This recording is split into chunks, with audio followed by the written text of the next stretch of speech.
Hey, Dylan. Hey, Matt. How you doing, man? I'm doing all right. So this is our final pick before the week of Christmas. It is. It's coming. It's here. It's basically here. So this was picked by you. Yes. And I believe you have a lot of nostalgia for this one. Yes. I do not, which is Really? a little weird. That is weird because I feel like you are usually the one that comes in hot, like with nostalgia picks. Let me rephrase that. Your nostalgia picks make like more sense than mine do. I feel like so that's like the thing with this one, right? Is like I love Rankin and Bass. Mm-hmm. Well, actually, that's a stretch. I enjoy Rankin and Bass. Yeah. You would think we would enjoy it more based on the theme of the show. Even like, but when I purchase like the Rankin Bass box set DVD that I have that has like Frosty and Frosty Returns and Rudolph and Santa Claus is Coming to Town, this isn't on there. Yeah. Which is that's wild. because that's a trash ass fucking box set. Because I don't like Frosty. I don't like Frosty Returns. Rudolph can fuck off. No, I'm just kidding. No, I would never is. insult Rudolph. I just don't like Frosty. It's a fairly mediocre box set, and it's missing this. But also, my memory was that this one never really held my attention the way that some of the other ones did. And it was during this watch that I realized why. Dude, like, the stars of this movie, as far as I'm concerned, are Heat Miser and Snow Miser. Yeah. And it is 30 minutes until they, like, actually show up and do 100%, something 100%, dude. in this 100%. movie. Like, it is such a slog before they show up for me. Oh, this is a movie that, as a kid, I was like, let's watch Year Without a Santa Claus. Let's watch Year Without a Santa Claus. And I would sit there and just be so upset that I decided to do this. Yeah. But as soon as I'm like, yeah, let's fucking go. It's Christmas. Yeah, like even, and you may disagree with me on this, but I mean, I think I even texted you. Their songs are so much better than the rest of the songs in this movie. I mean, like, so there's not three? that I think the songs are bad, but they're just like it's not even a competition. There's a reason why those two songs are the ones that you still hear like on Christmas radio. I ain't hearing "No, I Believe in Santa Claus" or "Maybe I Can Be Santa Claus" when I turn on the radio in December. You know what I mean? There's three rankings of songs in this short film, if you will. Yeah. The first ranking is are we ranking and Bass? Yes, we I see what you did there. It goes Heat Miser and Snow Miser is like number one. Easy. That's number one. That is the original good set of songs that have been played. And if you're a even band better if they're performed by Thousand Foot Crutch, as we know. There's another band that I actually have on my playlist. I'll have to show them to you later. So that's number one. That's up at the top. Okay. Again, 3 categories. The second category are the weird songs that Elvis also covered. Yes. Because there's 2 of them, which is really weird. Back to back, and like not original songs for this particular special. It's really odd that these were the 2 songs picked. And then the third category are the original songs that no one remembers because they're really bad. One of which being "I Believe in Santa Claus," and here's which is the exact same thing I sent it to you last night that South Park used for Woodland Critter Christmas, which had me dying. Christmas comes but once a year. It's fantastic. So here's the thing. Here's the thing I'll say about "I Believe in Santa Claus." Yeah. Lyrically, love it. I think lyrically, song is great. The music and the presentation brings that song down. And I think that that's what it is. All the other songs aren't fun. No. Like, I think of Rudolph, which is like a movie that I have like mixed feelings of, but it's like, we're a couple of misfits, fucking banger of a song. Yeah. You know what I mean? Like there's enough. Like there's so many good songs in there. And like this one, even like silver and gold, like there's just good songs in there. But this song sounds like if the person who wrote the lyrics doesn't write music at all, and they're just like, I'm going to take yeah, I'm gonna take these lyrics and make them a song. And he just starts like singing the song, like, I'm here and I'm making a podcast with Matt, like that. And that was even better than I Believe in Santa Claus. It is. So the other problem that I have with this movie is it doesn't paint Santa in a very good light, right? So first of all, I mean, we sick. get this cranky fucking elf doctor who just like shows up to check on his cold, and he's just like, no one even believes in you anyway, Santa Claus. All right, see you later. Bill will come in next week. Which is fucking wild, because that's one of the big parts of this show is that the kids don't believe in Santa anymore, which is weird because, as we've established already, Santa exists in this world. Like, not even that, presents dude. are getting delivered by Santa Claus in this world, and these kids are like, fuck that, we don't care. Wait, I wrote this down later on in the movie, and I said, how the fuck does no one believe in Santa Claus when the newspaper's running a front page story of him sick under blankets saying Santa's not delivering gifts this year? This was one of those, all of the evidence that Santa is real is like in this world, and they're just refusing for reasons that I don't understand. We've had the conversation in the past of like, when movies touch on the concept of not believing in Santa, they don't really make any sense, because you're like, okay, where did these gifts come from? Yeah. Like, they just appear, and or is it like some brainwashing mechanism for the parents? Like, what the hell's going on? I think this is where I established that first thought, where I'm like, the through line here is not working, because the kids have to believe in Santa Claus. Like, he is a physical being that is being reported about. Yeah. Just some things I wrote down. I did not keep an extensive list of notes, which I did do for another film that we watched. My first note, I Believe in Santa Claus, is a wild fucking song.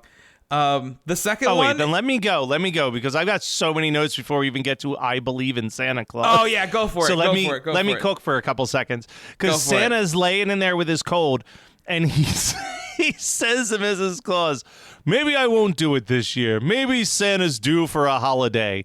To which I wrote, motherfucker, you work one day a year. It's the best job in the world. Because, like, for 1 month out of 12, you are busting ass. Or at least leading a group of people who are busting ass. But for 11 months, it's chill time, dude. Nothing. What? You're doing nothing. The elves are making toys for next year in January? Do you know how much people's attention span changes over a year? You can't be predicting that head. Are that you far sitting ahead. here, you're like, this is like when the new WWE game came out, and you're like, hey, this game comes out in October. Well, fucking CM Punk came back a month ago. Bro, we started making this game back in fucking January, dog. That shit ain't happening. Stay tuned for next year. Yeah, exactly. I also wrote down, though, this opening theme song is a dud, man. It was the year without Santa, like, or whatever the fuck it is. I'm like, what the hell is this? And then I wrote, I completely forgot the Maybe I Can Be Santa song that Mrs. Claus sings. Yeah. But I'm almost positive that this, like, is when, as a kid, I was like, where are the heat miser and stuff? Like, because it's like 10 minutes into a 50-minute movie and they're still not there. Now that I was much more cognizant of how long this is. Because I think as a brief 30 minutes... Oh, it'd be great. This would be a great watch. Get rid of 90% of the beginning. Yeah. Santa's sick. Santa's sick, and he's singing about hanging it up, and then she sings Jingle and Jangle. That's it. Cut and these then songs. Also change, again, we're going to get there, but change a little bit about when they get to the town. Like, what do the kids not believe? Or fucking introduce Snow Miser early and then have them come to him later or something. Like, I don't know, but something needs to be done. The pacing is all over the place. I'll tell you though. We've talked about this before, and we will eventually cover it. There is a 90-minute TV. Boy, is there, starring John Goodman, and I'm very excited when we get there. Almost accidentally watched it. We've talked about it in the past. I can't wait till we do it. Go for it. So, and then in my notes, I'm attacking Santa again. Because he's laying in the bed and he's like, you know what? I could get used to this. This is the life. And I wrote, Santa's really acting like he doesn't get to lie in bed for 364 days a year with this shit. like no one's holding him to a high standard. And then the last note I have before we get into I Believe in Santa Jingle Jangle, completely forgettable characters. Forgot Very that they much existed. so.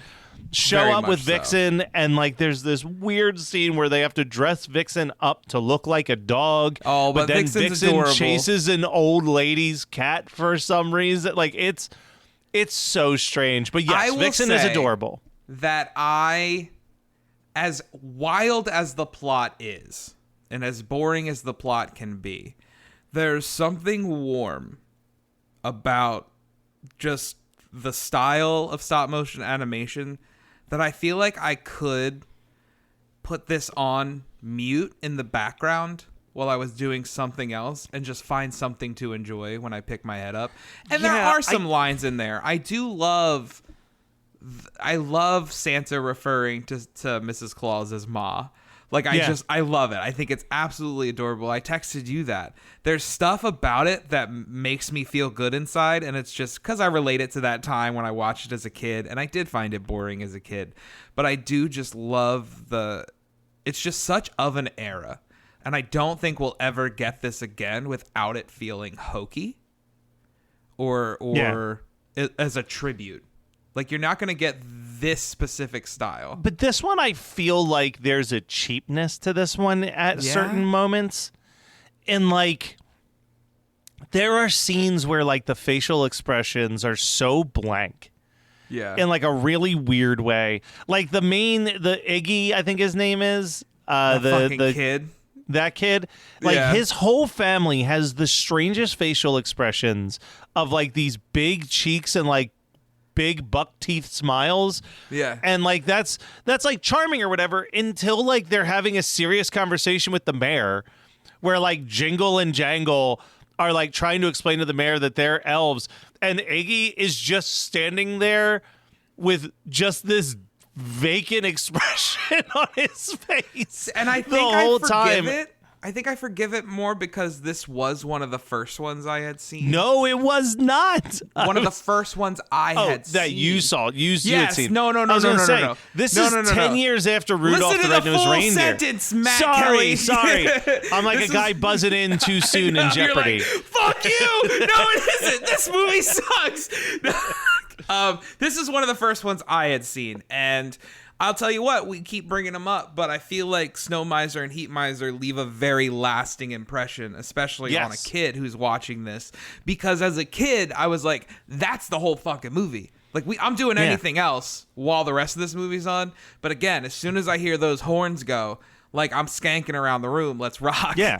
It's good shit when they show up. But it is unfortunate because as an adult, I start to pick those things out. I will say, though, we do have some stuff that made me giggle. For example, when Santa shows up with, what was the adult reindeer or the big reindeer that he shows up with? I Is it can't Blitzen? remember. I don't know. Sure. It doesn't fucking matter. It doesn't matter. It doesn't matter what reindeer. I don't want to talk about The Rock. We'll get there eventually.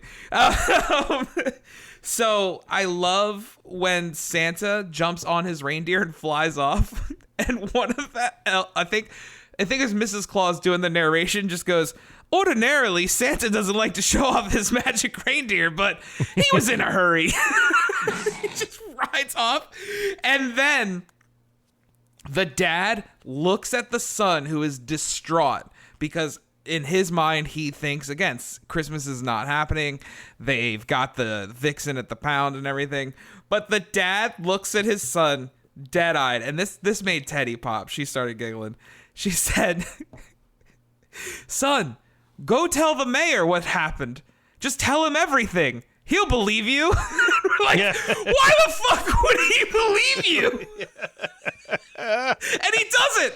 They show up, and he's like, this is happening. And the mayor's like, well, get the hell out of here, kid. And his mustache does like a backflip or whatever. I love when Rankin Bass stop motions have facial hair. Yeah, I would actually, I'll say that. I am saying that the movie doesn't really kick in for me until the Heat Miser and the Snow Miser, and that's like mostly true. Yeah. But the mayor is like where I'm finally like, okay, this is what I tune into a Rankin Bass thing for. For sure. And I think that's my problem is this is like 10 years after they already did Rudolph.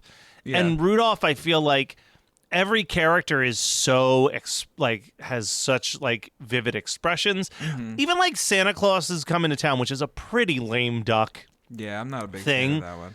But like I feel like those characters are more active in their scenes. Like this is a lot of like these two characters are just gonna stand perfectly still staring down the barrel of the camera while the other marionette puppet or whatever does his thing. Like, and it like becomes like borderline distracting.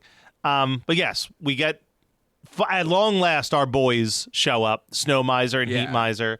And I think that's why I didn't like Rudolph much as a kid. Or any Heat of these Miser, other Snow ones. Miser? Yeah, I think I my anticipation was always, when are these guys showing up again? And unfortunately, they don't. But I will tell you that I think, again, like, and this sounds like I'm such a defender of Rudolph, which is like not a special that I care that much about. But I will say that like throughout Rudolph, there are constantly interesting characters showing up. You know what I mean? Like whether it's the Bumble or it's the Misfit Toys or it's UCAN, like I feel like there's always, every couple minutes, there's like a new exciting character that's being introduced. And this one, it's like all of the characters are just kind of there until we get the mayor or we get like the misers, where it's like, okay, these are like the fun, memorable, out there characters, but you have to wait so long to get there. You've been lost in the woods for hours now, stumbling around in the dark. You come around the bend and see two people roasting marshmallows over a roaring fire. They see you coming into the clearing and gesture over to pull up a log. Welcome to Campfire Ashes. I'm Paul. And I'm Jess. Join us as we tell each other our originally written spooky stories around the campfire and then dive into the lore and legends that inspired them. Is it something that goes bump in the night? Is it something menacing lurking past the tree line? Or is it just weird and otherworldly? You'll find it here on Campfire Ashes. You can find us on Spotify, Apple Music, Amazon Music, or right here on the Geekscape Network. Then we get into like this weird like contract dispute basically between the Miser brothers. To save the day. Like it's because they're going to. They want Snow Miser to make it snow in the south. Yeah. And Southtown, by the way, once I heard my God, POD. I thought about it every time they said it. They're going to Southtown. I'm like, welcome to Southtown where the kids don't play. I'm like, Daddy's like, what the fuck are you doing? And I'm like, bro, POD, man. It was their first hit.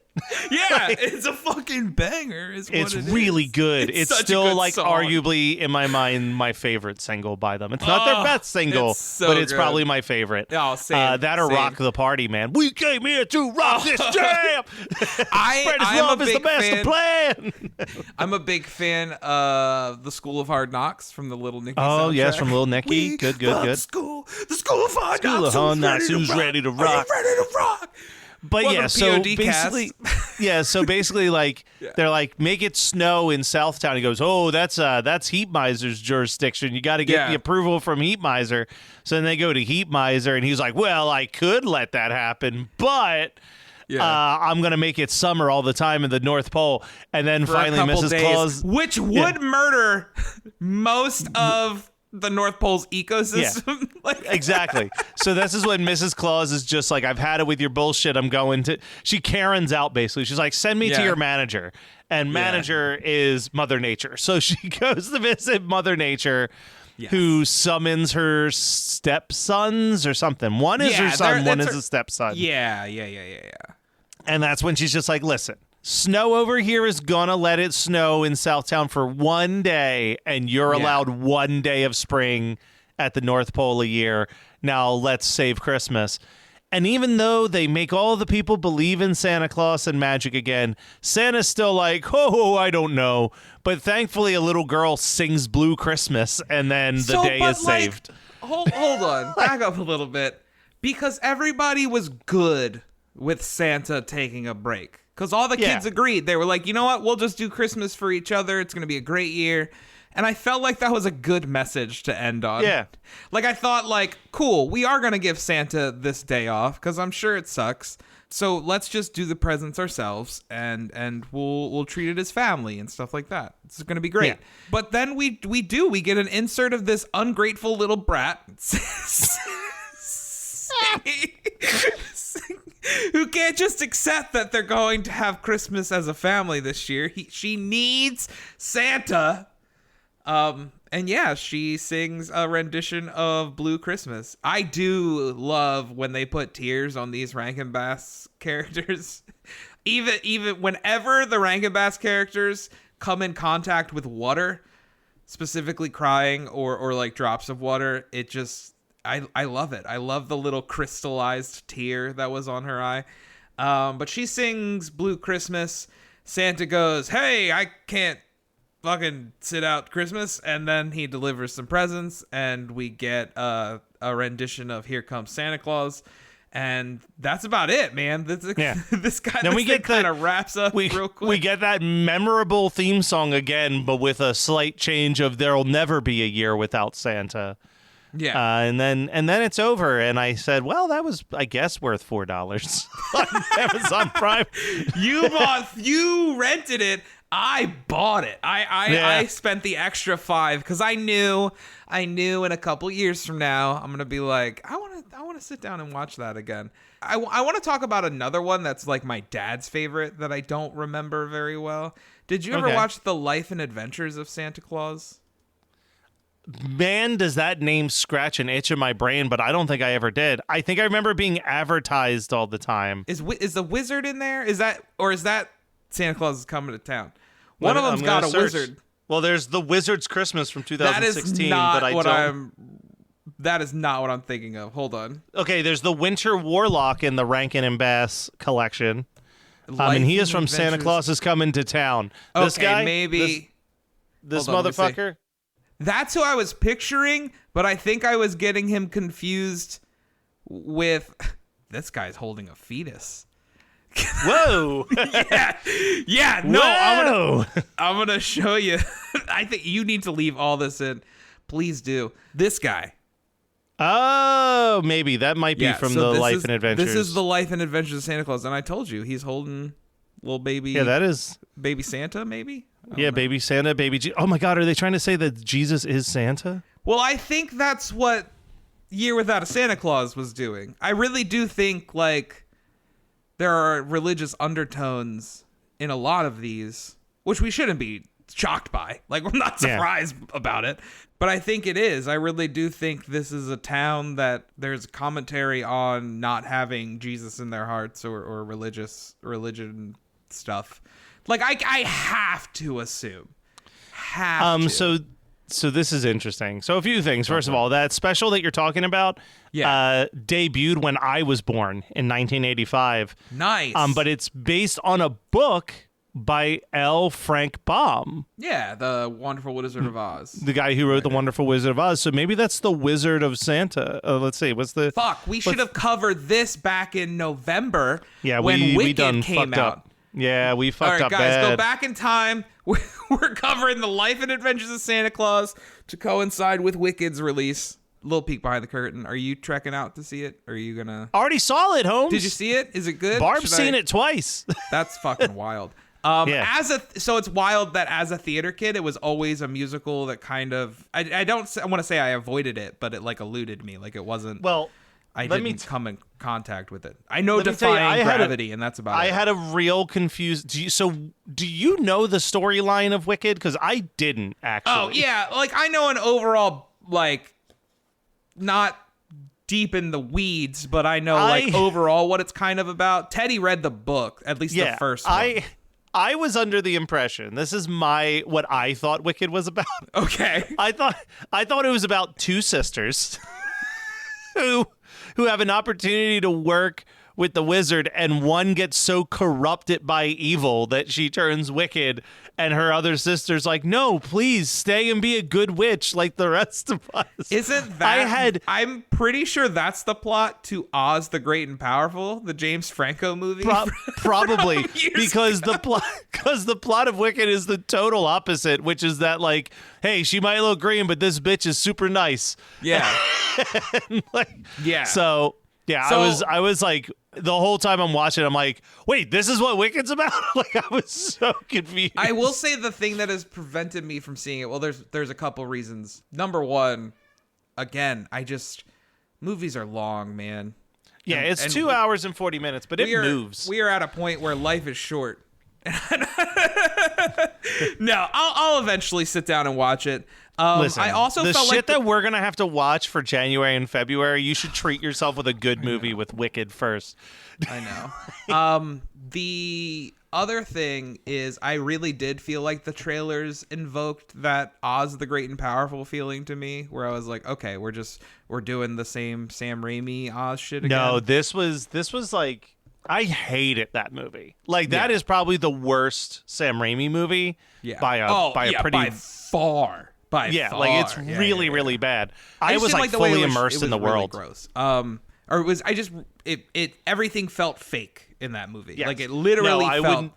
Okay. I would not say that with this. I was fully immersed in this world the way that I'm immersed in like a Star Wars or a Harry Potter film. That's I'm just awesome. like, I'm like, oh yeah, no, this is like a living, breathing, fleshed out thing. We'll check it out for sure. I mean, we're at a point where you treat yourself to, don't make my mistake, which was that I got bullied into getting a soda and then had to like leave twice to pee.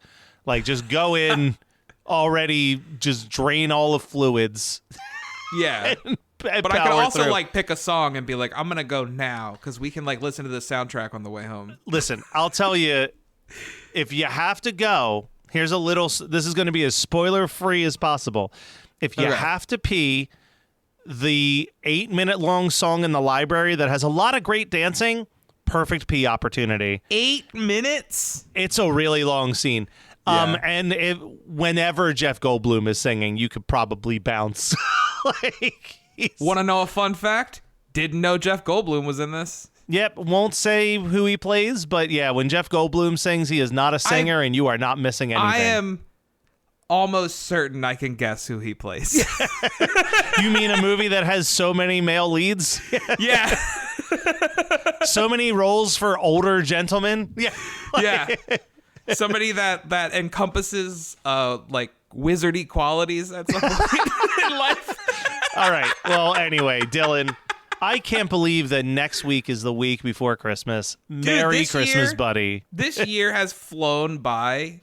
It fucking has. It's so wild. Like, time doesn't exist. I was writing on my board the other day as I was leaving the school, putting the date on for when we get back from break. And as I'm writing it out, and I wrote that 24 at the end, I'm like, that's fucking wild. Like we are about to close the chapter on this. 24 is going to be done in a couple weeks. This year that has been like so up and down. Boy has it. Wildest fucking ways. I just want to say, man, through the bad and the good, I love you, buddy. I love you too, buddy. A Merry Christmas. I can't wait to talk to you the day after. Now we won't stop till the big ball drops on New Year's. Happy holiday. Have a great holiday. Have a merry happy holiday.